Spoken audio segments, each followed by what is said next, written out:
अब थोड़ा सा आगे बढ़ेंगे और अगर हम ज्योतिष के ऊपर जब बात करते हैं तो हम और इसको साइंस से जोड़ते हैं तो मैं कुछ ऐसी घटनाओं का जिक्र करना चाहूँगी जो हमने अभी पीछे देखी हैं। इसके बारे में सोचा भी नहीं जा सकता है। खासकर हम अग्निकांड की अब बात करते हैं तो पीछे पीछे अग्निकांड की खबरें लगातार आती रही और खासकर अभी हमने जो उज्जैन का अग्निकांड ज्योतिष में आप पहले से ही ये जान सकते हैं कि इस तरह का अग्निकांड या इस तरह की बड़ी दुर्घटना, चाहे वो अग्निकांड हो चाहे वो सड़क हादसा हो, होने वाली है। देखिए, ये भी बहुत अच्छा प्रश्न है।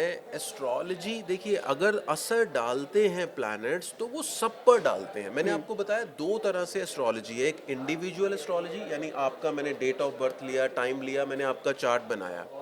इसी तरह से एक है मंडेन एस्ट्रोलॉजी, जिसमें विश्व में जो ग्लोब अर्थ पर जो घटनाएं घट रही हैं उनको कैसे पकड़ा जाए। तो जैसे प्लैनेट मार्स जो है, इसको फायरी प्लैनेट कहा जाता है। अब मार्स के साथ कुछ खास गोचर ऐसे होते हैं जो अग्निकांड को बढ़ाने वाले होते हैं। पिछले दिनों जब मार्स जो है वो शनि के साथ आके विराजमान हो गया, शनि की ही राशि में आ गया। अब राहु जो है वो बृहस्पति की राशि में बैठा हुआ है। तो ऐसा कहा जाता है कि जब राहु गुरु की अर्थात धर्म की राशि में चल रहा हो और मार्स भी प्रॉब्लम में आ जाए, किसी तरह से शनि के पास आ जाए या शनि की दृष्टि में आ जाए, तो अग्निकांड होते हैं। अग्निकांड हो भी कहाँ रहे हैं? जैसे आपने देखा धार्मिक स्थानों पर, दो टेम्पल्स पर बहुत बड़े इस तरह से अग्नि की घटनाएं हुई, जिसमें कई लोगों को थोड़ा सा चोट भी आई और लोग परेशान हुए। तो ये सब घटनाएं भी, चाहे वो टेम्पल से जुड़ी हुई हों, चाहे वो आम लोगों के जीवन से, उनके जीवन की परिस्थितियों से जुड़ी हुई हों, कहीं ना कहीं जो प्लैनेट मूवमेंट में है, मोशन में है, वो इन घटनाओं पर असर डालते हैं। फिर चाहे वो युद्ध की घटनाएं हों, फिर चाहे वो, जैसे मान लीजिए मैं आपको एक एग्जांपल देता हूँ। 2020 में, 20 की शुरुआत में और 19 के एंड में, जब ये सबसे खतरनाक वायरस आया कोरोना का, उस समय सारी दुनिया की जान खतरे में आ गई। आपको पता है कि दिसंबर में जब वो वायरस आया, उससे ठीक पहले 3 ग्रहण एक साथ बैक टू बैक आए थे। तो हमारे यहाँ पंचांग में पहले ही कहा रहता है अगर ग्रहण आएंगे तो प्राकृतिक आपदाएं आएंगी, बीमारियां फैलेंगी। लेकिन इसका मतलब ये नहीं है कि ज्योतिष हमें कोई कर्म से हटाता है। ज्योतिष कहता है कि भाई आपको मैंने एक सूचना दे दी, अब आप अपने कर्म को सुधार करें, चीज़ों को ठीक रखें, ताकि उन ग्रहणों की, इन सब चीज़ों की नेगेटिविटीज आपके ऊपर ना आए। जी। देखिए, आज हम अपने इस शो में राशियों की बात तो नहीं करेंगे, जी। लेकिन एक सवाल मेरा आपसे ज़रूर होगा 2024 को लेकर। लगभग आधा साल बीत चुका है। मैंने अब तक जितने वीडियोस देखे हैं जिसमें ये कहा जा रहा है कि ये साल जो है ये आपदाओं का साल है और संघर्ष का साल है। आपने नंबर 8 का भी जिक्र किया था कि संघर्ष करना होगा, ये साल फलेगा फूलेगा, लेकिन उन लोगों को जो संघर्ष करेंगे, जो मेहनत करेंगे। तो इसके ऊपर आप थोड़ी से अपने 2024 पे आप कह रहे हैं? हाँ, मैं ये पूछना ज़रूर चाहूँगी, हमारे व्यूअर्स भी ज़रूर जानना चाहेंगे कि ओवरऑल क्या लगता है आपको कि ज्योतिष में 2024 कैसा है और कितना संघर्ष भरा है? देखिए, हमें ये देखना पड़ेगा कि कोई भी नंबर्स, जब हम ईयर के नंबर्स लेते हैं तो हमें ध्यान देना चाहिए कि ओवरऑल नंबर्स क्या क्या हैं और उनका सब टोटल क्या है। जैसे 2024 में 2 बार तो 2 आ रहा है, यानी मून आ रहा है, 4 आ रहा है यानी कि राहु आ रहा है, और उसका सब टोटल 8 यानी कि सैटर्न आ रहा है। तो कुल मिला के ये ईयर जो एनर्जी कैरी कर रहा है वो मून की, राहु की और सैटर्न की एनर्जी कैरी कर रहा है। अब ये मून, राहु और सैटर्न के जब भी कॉम्बिनेशन बनते हैं तो लोगों को फिजिकल से ज़्यादा मेंटल प्रॉब्लम्स आती हैं, उनको थोड़ा सा इमोशनल डिस्टर्बेंसेस आती हैं। लेकिन ये जो शनि है, जिस शनि को के नाम से लोग इतना बेवजह डराते हैं, ये शनि ही है जो आपको दुनिया की सच्चाइयाँ दिखाने आता है। भाई आपकी लाइफ ठीक से चल रही है, बीच में कुछ आपके हार्ड टाइम्स अगर ना आए, अगर इमोशनल चैलेंजेस ना आए, अगर फिजिकल चैलेंजेस ना आए, तो आपकी लाइफ में वैसे भी क्या बचेगा। तो इसको हमें इस तरह से लेना है कि ठीक है, चीज़ें स्लो करता है शनि, इमोशनली परेशानी वाला साल रहेगा, लेकिन अल्टीमेटली जब दिसंबर आएगा और आप एक निगाह पीछे जनवरी तक मारेंगे तो आपको महसूस होगा कि हमने इस साल में अपने मन को कितना संभालना सीखा, हमने भावनाओं पे काबू पाना सीखा, हमने लोगों को एक नई नज़र से पहचानना सीखा।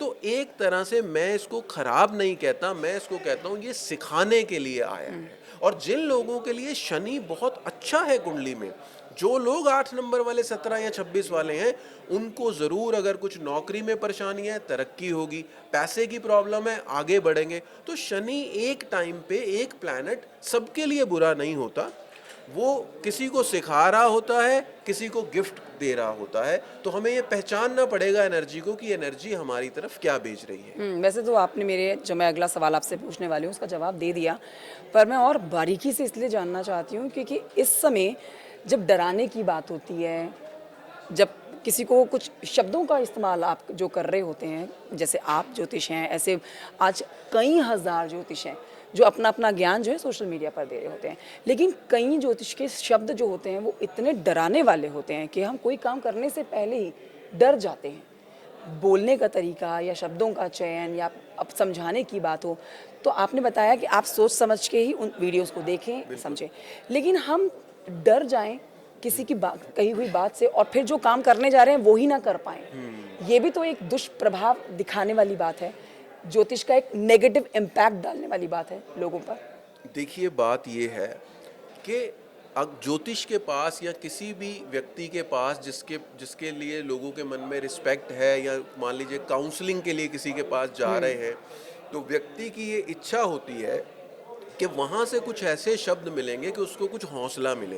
अब जो डरा ही रहे हैं आपको, तो वो उनको उनको सुनना ही नहीं चाहिए आपको, क्योंकि कहीं पर भी ऐसा नहीं कहा गया, ज्योतिष के जितने भी पुराने शास्त्र हैं, कि जो व्यक्ति पास आए उसको डराओ। बेसिकली होता क्या है कि जो लोग ये समझते हैं कि डर के कारण लोग मतलब उनकी तरफ ज़्यादा आकर्षित हो जाएंगे, तो वो इस तरह की बातें करते हैं जिनको इस तरह से अपना झूठा प्रसार करना है।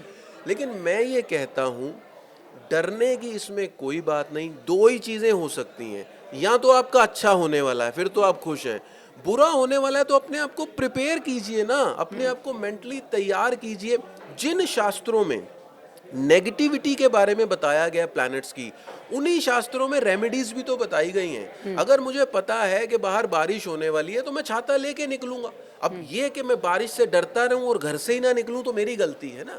इसीलिए ये डराने वालों को चिन्हित करके ब्लॉक कर दीजिए, उनको अलग कर दीजिए, और उनको कभी ना सुनिए। उन्हीं को सुनिए जो आपको हौसला दें, जो आपको शक्ति दें, जो आपको आत्मविश्वास दें कि कितने भी खराब ग्रह हों, उनको बनाने वाला तो परमात्मा है ना, उससे बड़ी कोई शक्ति नहीं। एक एक चीज, क्या ज्योतिष डराता भी है वैसे, या देखिए, आपको आगाह कर देता है किसी डर से पहले? ज्योतिष, जैसे मैंने बताया कि भगवान शिव ने माँ पार्वती से कहा कि हे पार्वती, ज्योतिष के जो ग्रह हैं ये तुम्हारे कर्मों का ही प्रतिबिंब दिखाते हैं तुम्हें।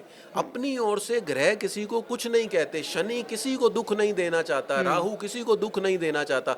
अब मेरे कर्म ही ऐसे हैं कि वो भी बाध्य हैं मुझे खराब फल देने के लिए। लेकिन हमारे ऋषि इतने महान थे, सही मायने में उनको मैं नमन करता हूँ, कि जिन्होंने हमारे कर्म का विपाक यानी पश्चाताप, अर्थात अगर ये ग्रह खराब है ये थोड़ा सा दान कर लो, ये जप कर लो, मंदिर हो आओ, पॉजिटिव ऑरा बनाओ। क्योंकि प्लैनेट सबसे पहले हमारी सटल बॉडी पे, हमारी दो बॉडी है, एक हमारा स्थूल शरीर, दूसरा हमारा सूक्ष्म शरीर। तो हमारी सटल बॉडी पे उनका पहले प्रभाव आता है। यानी जब किसी की साढ़े सती शुरू होगी, पहले उसके मन पे असर आएगा, उसके मन में तरह तरह के विचार बदलने लग जाएंगे, नकारात्मकता हावी हो जाएगी अगर शनि खराब है तो।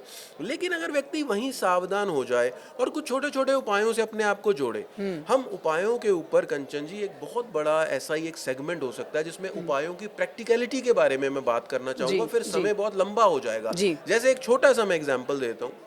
मान लीजिए किसी का चंद्रमा बहुत खराब है, उनकी माँ बीमार रहती है, माँ से नहीं बनती, उनको और तरह तरह की जो है लंग से रिलेटेड, हार्ट से रिलेटेड कुछ डिजीजेज हैं। अब मून का प्रैक्टिकल एस्पेक्ट ये है कि मून एस्ट्रोलॉजी में हम उससे मेडिसिन को देखते हैं। अब या तो एक बहुत महंगा आप बसरा का मोती पहनिए तब आप उसको ठीक कीजिए, या आप किसी हॉस्पिटल चले जाइए, किसी गरीब आदमी को थोड़ी सी दवाइयाँ दिलवाइए, देखिए आपका मून कितना अच्छा हो जाएगा। आपका बृहस्पति खराब है, ठीक है, जो जेम स्टोन्स हैं उनका अपना एक महत्व है। आप महंगा पुखराज अगर आपके बजट में है तो खरीद सकते हैं, नहीं तो आप किसी गरीब बच्चों को किताबें दिलवा के देखिए जो अफोर्ड नहीं कर सकते, फिर वो बृहस्पति देखिए आपको कितना बढ़िया फल देगा। इसी तरह से 9 प्लैनेट्स के प्रैक्टिकल उपायों पर भी हम बात करेंगे।